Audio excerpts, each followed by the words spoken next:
Hey everyone, you are listening to Coffee with Gringos. I'm Ian Kennedy, And I'm Paige Sutherland.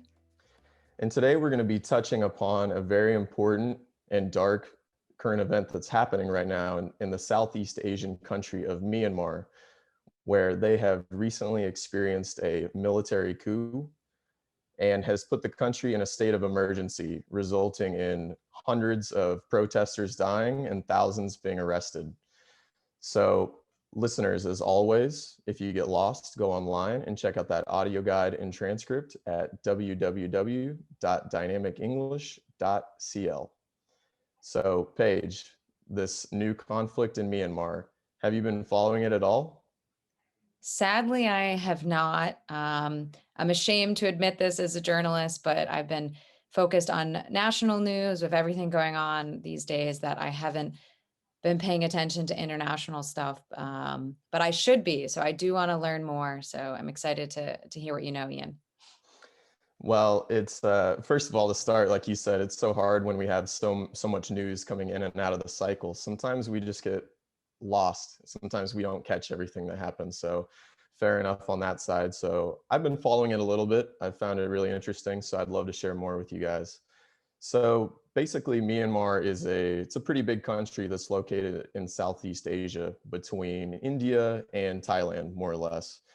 And it's a country that suffered from a lot of political and economic problems in recent history. But most recently, just this year on February 1st, the military in Myanmar, they issued a coup d'etat, which we also know as a military coup. And basically what happened is on February 1st, they deposed the ruling party, which is the National League for Democracy, also known as the NLD.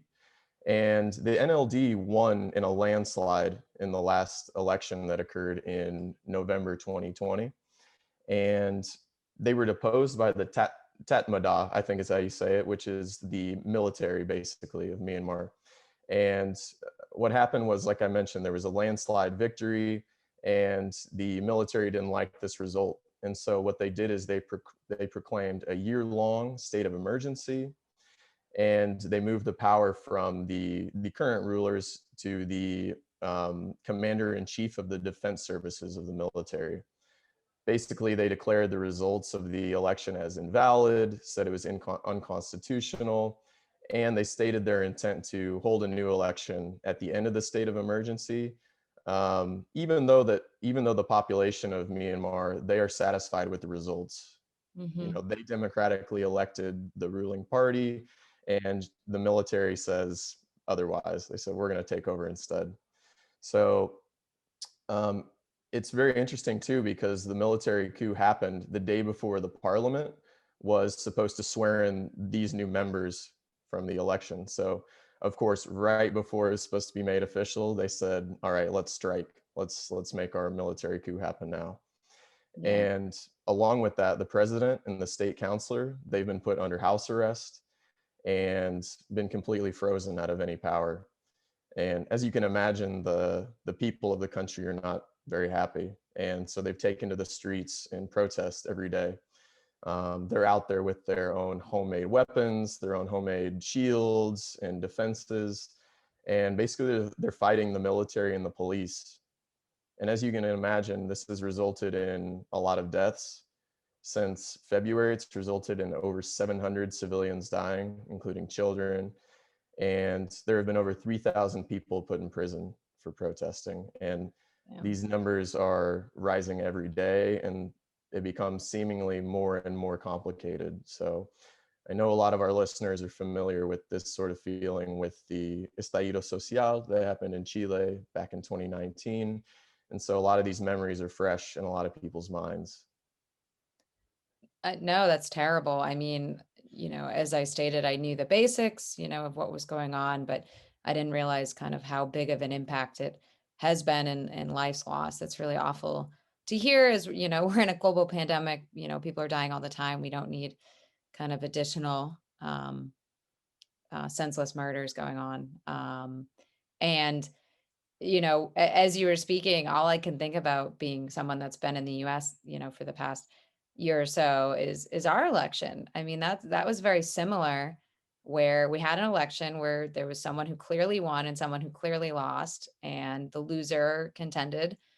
And we had almost kind of a coup on the Capitol, the day before, the week he was supposed to, the winner was supposed to be tapped into power. So it was like, luckily in the US, we were able to contain that kind of um, event. But it's sad to hear that, across the world, that it resulted in something very different and a lot darker.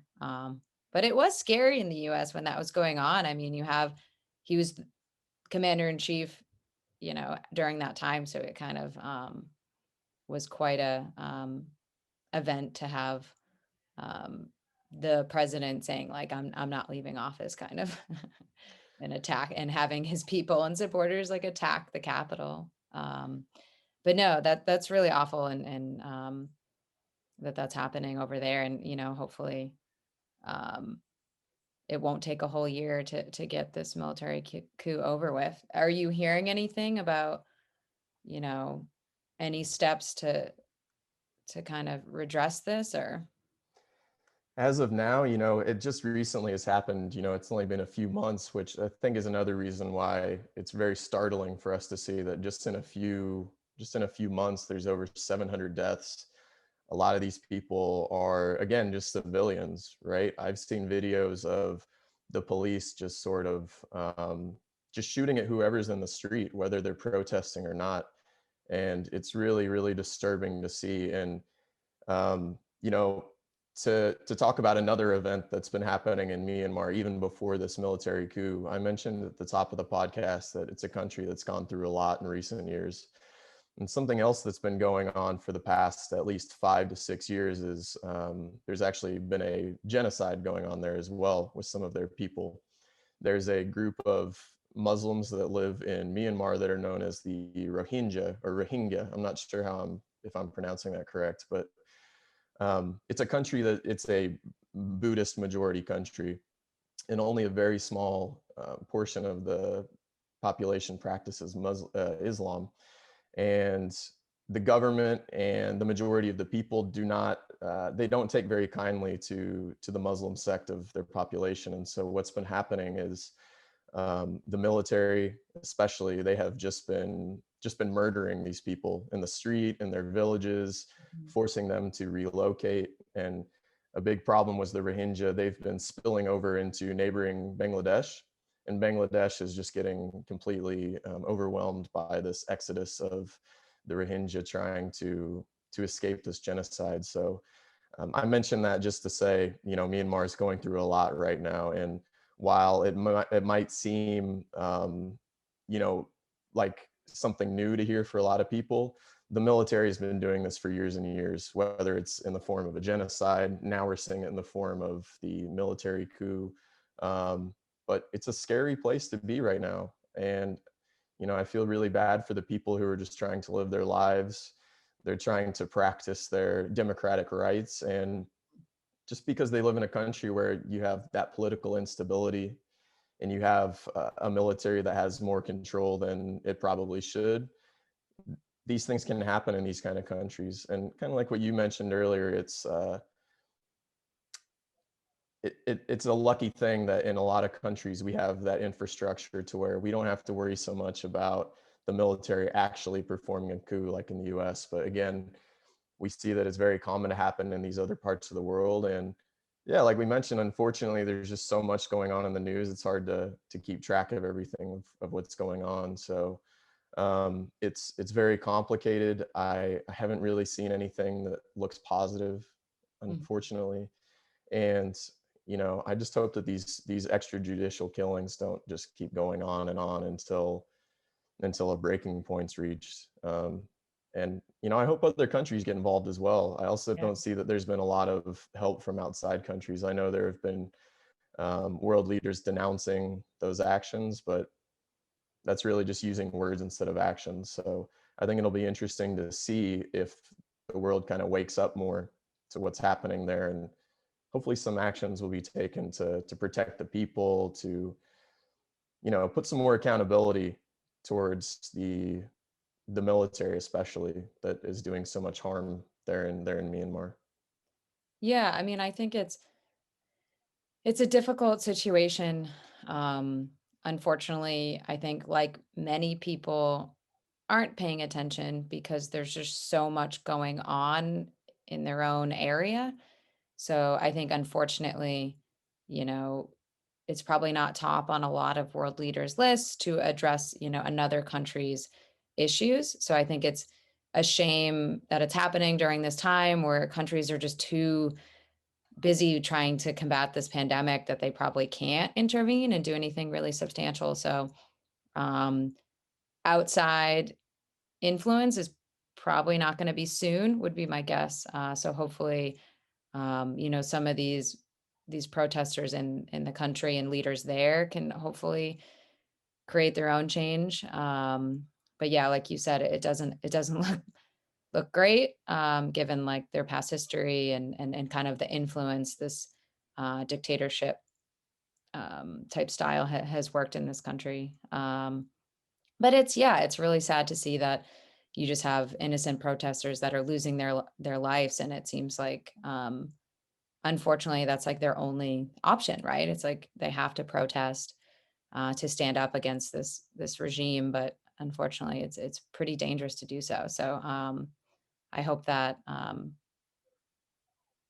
there is less killings, but yeah, pretty awful, Ian.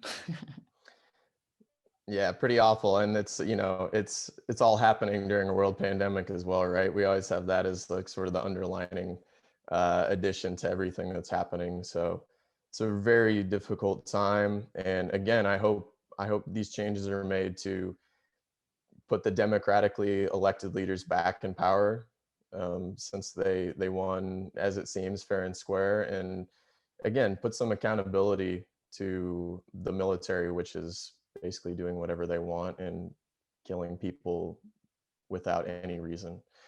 Mhm. So again, the country's been going through a lot in the last few years, and I just hope, along with every other country that's suffering from conflicts like this, I hope that things improve soon and people don't have to worry about being killed just for stepping outside their house.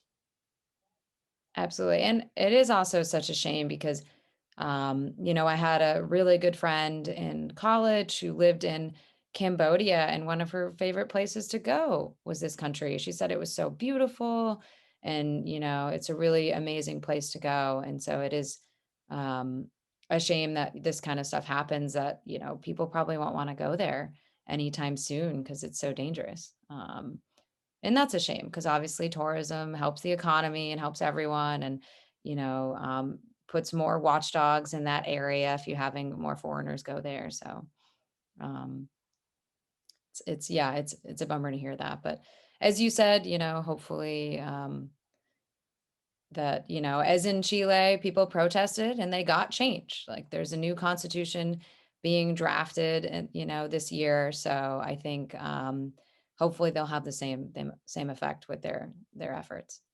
That's a great point to bring up. I think while things look pretty grim, pretty dark, I do want to stay positive, and hopefully by the end of this, there will be a good result that will result in maybe more rights, maybe again the return of that democratically elected power. So all we can really do is stay positive, hope that it gets better, but also lean on world leaders to influence that and to really help as well.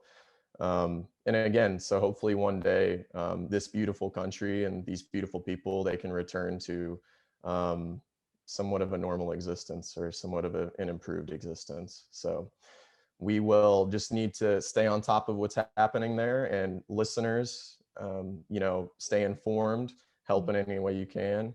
And just remember that these things can happen anywhere. So it's important for us to be aware of what's going on and just keep these people in mind. And again, it's hard when we have so many news coming in and out every single day, but we ought to try our best to focus on those important stories and not the ones that are not important. So, listeners, again, thank you for joining us. And as always, check out that audio guide and transcript online at www.dynamicenglish.cl. Thanks for listening. We'll see you next time.